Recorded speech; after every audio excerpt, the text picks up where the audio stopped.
Sobra. What more can I ask for? I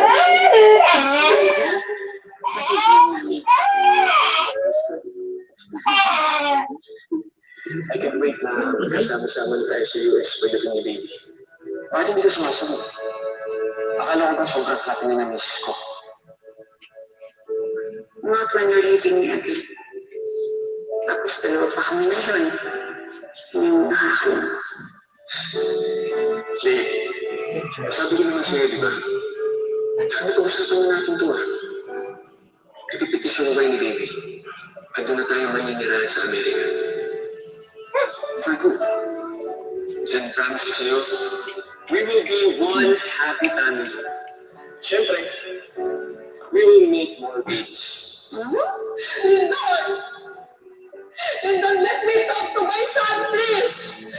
Pumaling sa akin yung anak ko, please! Gusto ko makausap ng anak ko. Tignan mo, you're upset.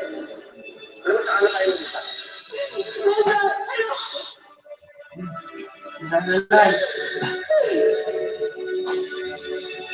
Sabi mo kasi, dating stuff, so I'm gonna prove you wrong.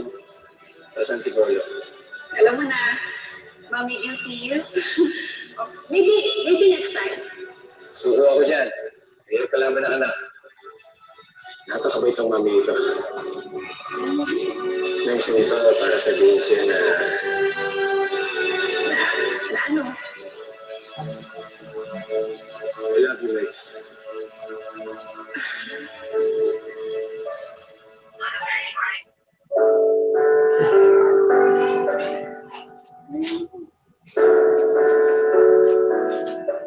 Mula noon nangako si Megan sa sarili na hindi na siya magpapaloko muli sa mga lalaki.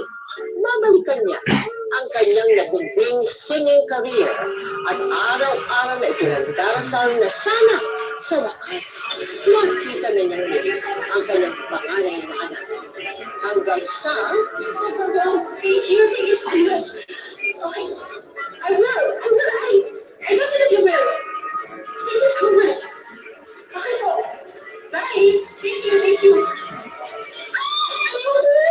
We offer ko sa US to be blues vocalist of a band and join the Road to Memphis Blues Contest. Yes, the grand prize winner will get a chance to compete in Memphis, Tennessee for the International Blues Challenge.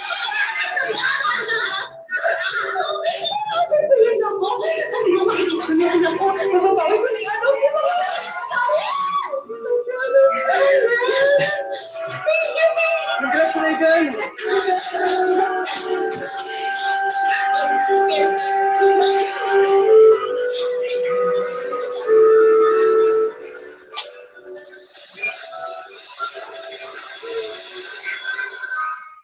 Hello guys, mga kapuso, ang subscribe na sa 25th anniversary ng hashtag MPK. Marami i-click natin ang subscribe yung channel. Tapos, ma-click natin ang notifications bell na below. Dahil maraming salamat sa inyong pagtitiwala po mga kapuso.